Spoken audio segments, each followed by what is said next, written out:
Hi, so I'm stopping in just to make a brief video. So I just got a comment, and instead of replying as a comment, I thought I would make a video about it. So one of my subscribers asked me the question. By the way, I think I was 10 when it came out. I don't know, I think I was 10. So yeah, I was asked, do I remember the game like Tomb Raider in stores, and did I buy it when it came out? Now I think I actually bought it when it was brand new. I didn't know anything about a PlayStation.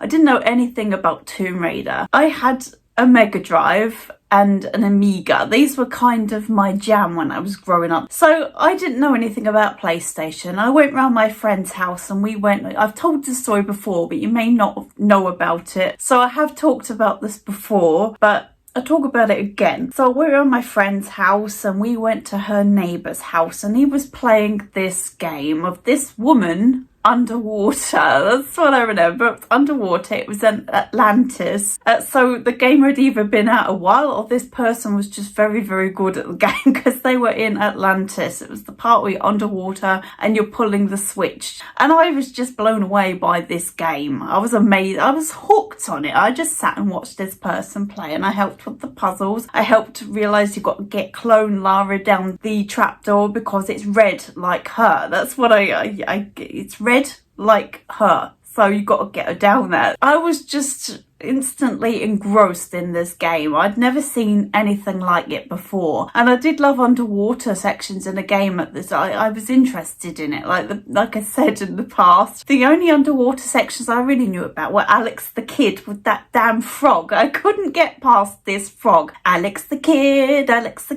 this frog is really fucking hard. I couldn't get past this damn frog blowing bubbles and shit at you. So the fact that this was a really amazing underwater game, I think that's what drew me in. It was that part underwater, and I was like, wow, look at this, look at underwater activating the switch, isn't it great? So this is when I don't really remember, I must have pestered my parents to get a PlayStation. I remember not having it and knowing about Tomb Raider and mentioning it to my brother, and he's like, oh, I've got a demo of that on my PC. I was really excited. Oh my god, can I see it? So I watched him play the demo. It was the second level, City of Vilcabamba. Couple of old buildings of Vilcabamba, not really a city. Couple of empty shells of what maybe was a building. What did they used to put in here? This is where they kept the peasants.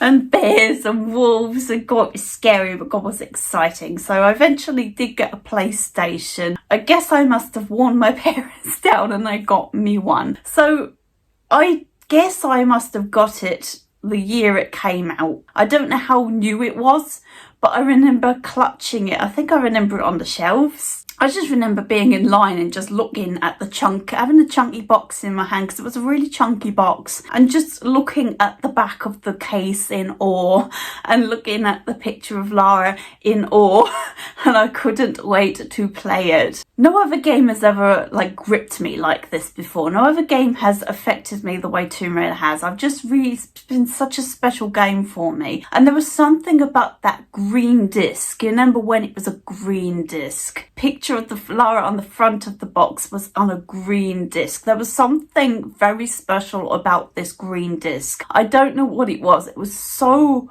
I can't explain it, but it really makes my soul happy. This green disc was so exciting, and I don't know why. So I didn't know that you needed a memory card, because no games, as far as I know, I don't really, they must have allowed, I think it was all passwords and shit on the Amiga. You got a password, and that was the way you saved your game, I think. So I didn't even know that you could save your progress. So I didn't have a memory card when I first got it. So I must have played the first 3 levels again and again and again. So I must have played the first 3 levels about 4 times, I would say, and then got a memory card. I just don't know, this game connected with me in such a way Like I've mentioned before, in the 3rd level, I thought, wouldn't it be great if you went to the edge of the walkway, looked down, and there was a river with some enemies asleep around it. And what was down there? A river with some wolves asleep around it. It was like, it was so bizarre.